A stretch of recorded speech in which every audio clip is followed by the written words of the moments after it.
Kembali di Apa Kabar Indonesia Siang, pemirsa, tembok bangunan stasiun pengisian BBM di Tebet, Jakarta Selatan roboh. Akibat peristiwa itu, 3 orang yang masih satu keluarga tewas tertimpa reruntuhan tembok.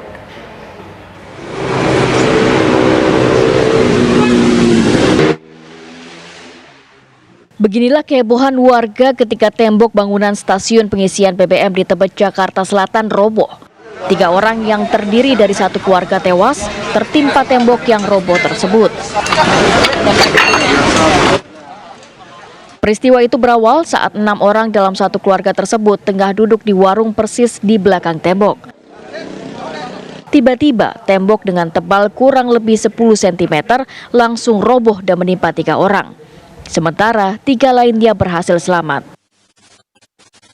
Awalnya tembok depan yang udah patahan sampai bawah ya, mungkin pecah di depan nyambung ke belakang. Di sini ada orang tua 2, anak 1, sama cucu 3. Cucu 3 selamat. Udah itu aja. Total ada berapa korban Pak yang tertimpa Pak? Yang selamat berapa, yang meninggal berapa Pak? Yang meninggal 3, ibu, bapak sama anak. Cucunya 3 selamat. Petugas damkar langsung mengevakuasi seluruh korban. Ketiga orang korban selamat dibawa ke RSUD Tebet, Jakarta Selatan. Sementara 3 orang yang tewas dibawa ke Rumah Sakit Cipto Mangunkusumo, Jakarta Pusat untuk dilakukan autopsi guna kepentingan penyelidikan. Dari Jakarta, Robin Fredri, TV One mengabarkan.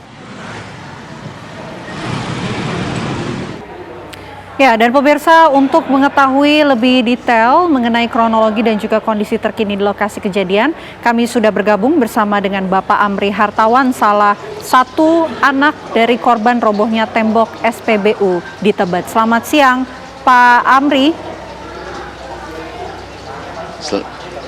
Ya, selamat siang, Pak. Oke, Pak Amri, ini kapan keluarga mendapatkan kabar mengenai kejadian ini, Pak? Mungkin bisa diceritakan. Jadi ceritanya itu sebenarnya kurang lebih itu sekitar 10 menit Mbak, gitu. Jadi ketika saya sedang beranjak ke Aplusan sama adik saya ke tempat tongkrongan saya di bawah. Itu sesampai di tempat tongkrongan hanya sekitar 10 menit. Lalu teman saya mengabarkan bahwa tembok SPBU itu roboh. Begitu, Mbak. Oke, Pak Amri, tentunya kami turut berduka cita atas kehilangan yang Pak Amri dan juga keluarga rasakan. Pak Amri, kami juga ingin tahu, Pak Amri artinya berada di lokasi tersebut ya, Pak. Anak Pak Amri juga informasinya ini ikut melihat kejadian tersebut, namun alhamdulillah selamat, begitu Pak? Itu keponakan saya Mbak, yang ada di TKP Mbak. Alhamdulillah dia selamat. Oke. Nah lalu Pak Amri, bagaimana kemudian 3 keponakan Bapak ini bisa selamat dari runtuhan tembok?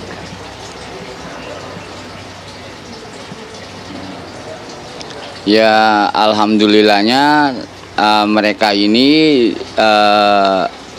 di depannya tuh ada aqua galon Mbak. Jadi beton-beton itu tertahan sama aqua galon. Apakah Pak Amri juga mendapatkan informasi ataupun melihat apa yang kemudian menjadi penyebab dari tembok di SPBU ini roboh, Pak? Kalau untuk informasinya saya belum dapat lebih lengkap Mbak gitu. Cuman hanya dapat infonya aja itu tembok tiba-tiba rubuh aja seperti itu. Pak Amri, sebelumnya padahal cuaca juga lagi panas dan Iya. Pak Amri, apakah sebelumnya juga sudah pernah berada di lokasi tersebut? Sudahkah melihat ada kemiringan tembok tersebut? Sudah retakan ada terlihat?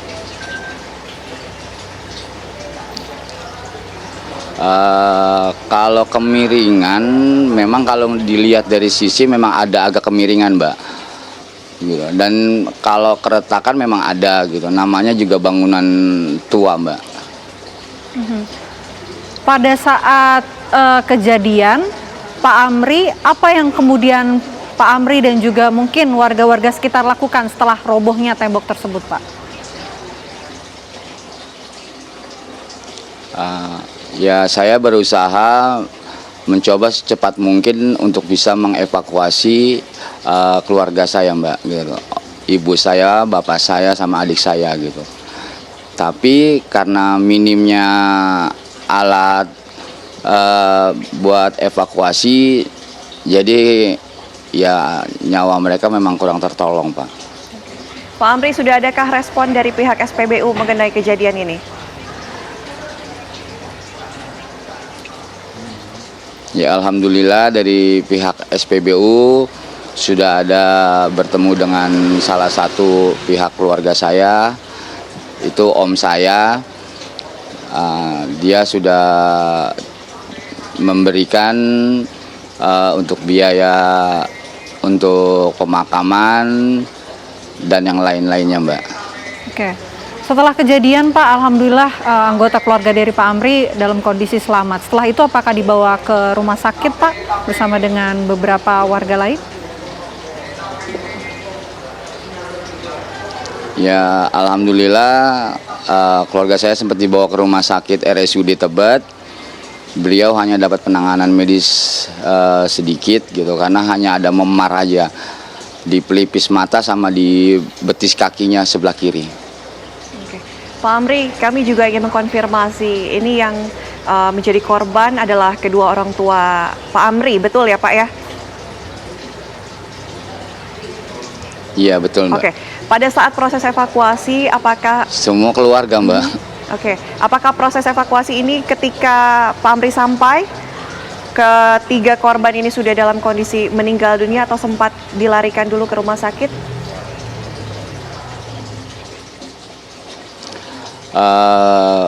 Saat evakuasi berlangsung memang jenazah yang pertama saya temukan adalah ibu saya, gitu.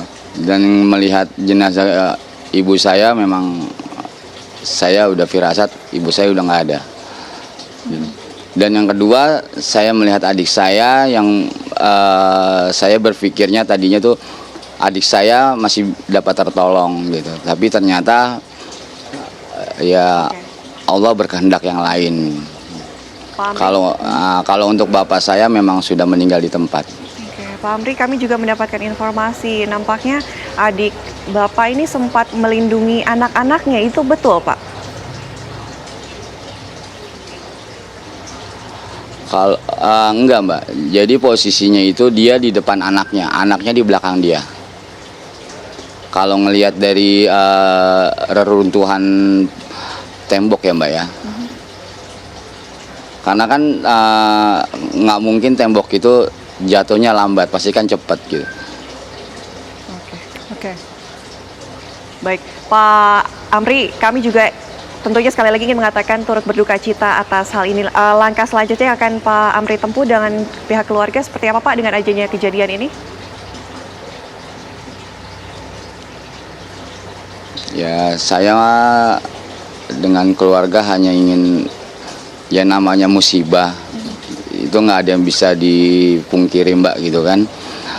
Ya saya hanya mengambil jalur tengahnya aja, bersifat kekeluargaan. Yang penting ada klarifikasi dari pihak Pertamina kepada saya dan adik saya. Terus bagaimana selanjut untuk kedepannya. Semoga apa yang sudah terjadi saat ini mereka bisa memperbaiki untuk kedepannya, Mbak. Baik, sekali lagi kami sampaikan turut berduka cita untuk Pak Amri dan juga keluarga. Semoga Pak Amri dan keluarga ini selalu diberikan kesehatan. Terima kasih Pak, selamat siang.